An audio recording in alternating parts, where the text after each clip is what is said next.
มีนี่มาซุ้มอาหารมื้อตัวแม่มื้อนี้มาเฮ็ดหยังแม่ป้ามื้อนี้มาเฮ็ดหยังมื้อนี้โอ้ยมื้อนี้มากินข้าวบ้านนาแกนเด้อเพิ่นอันเลี้ยงส่งอันประตูมาจะเอาไป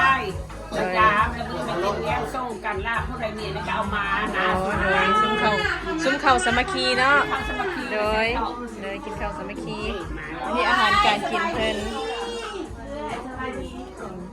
บ่ได้เปิดเบิ่งเลยอันนี้จะเป็นอันนี้จะเป็นทอดปลาเนาะทอดปลาทอดกุ้งแดงกุ้งอีกอันนี้นกนี่เนาะว้าวแซ่บเจียวบีป่ะลาบว้าวเจียวลาบปนปลาของมากของโคตรอันนี้นะแซ่บกูก็เป็นลอกแล้วลอกอีนี่ก็ได้ลองไปลองนะยังไงนี่เลยแน่หัวมีสีมือนักกล้องเก่งป่าสบายดีเป็นยังมีแม่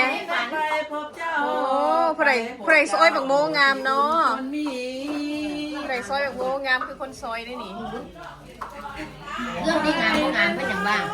งานตัวนี้เลยนะเจ้าทำเลยงามเลยเนาะมันเกรบนี่บ้านหวานได้นี่เนาะนี่อันของหวานเนาะอันนี้เนาะตาพนันบักแข้งของขวดไหนนี่ฮัลโหล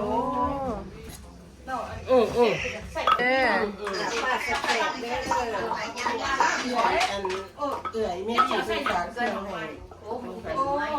เรามาพี่นี่ได้ตู้นี้ใส่มาให้ได้ตู้นี้ใส่ลงเหลวจังหน่อยมาเอาดูดิอันนี้น้ำดำผิดเห็นใส่ข้าวหอมผิดไม่กินแบบปลาอัดแล้วบอกไม่ช่วยเจ้าอัดแล้วจะมันคือว่าบุกคือเจ้าของเนาะคนเสียบไฟก็มาเลยคนห่อนี่ที่พนันเป็นข้าวเจ้าเอาจานนี้อันนี้เอาไว้ใส่เอาไว้ใส่ตำมะฮุ่งถึงกันลาบกับก้อยเนาะนี่เนาะทัวพันปุกอยู่หลังบ้านได้นี่ของแม่จ้ะบอของน้าสาวที่บอกน้าสาวบ่อันนี้ของแม่บุษดีมาส่งอันนั้นหรอมึงไม่เนี่ยห้องแม่บุษอันห้องแม่นั่นแม่แก้มอันนั้นเป็นของเอ้ยบักทันแล้วละอันนั้นเป็นพระตู้ที่หมาบักเล็กบักทันแล้วมันเป็นเอ้ยเป็นมีใครมานี่นะผู้สาวอันยังก็ซื้อหยัง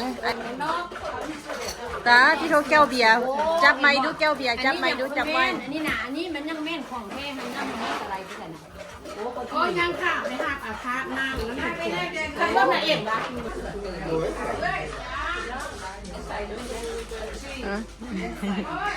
ยังถ่านลงมือเนาะถ่านลงมืออาหารไฮ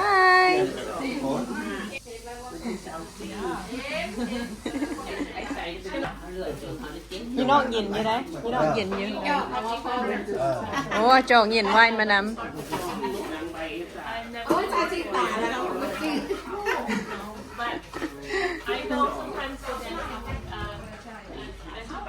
กำลังกะเกี่ยมยี่นอก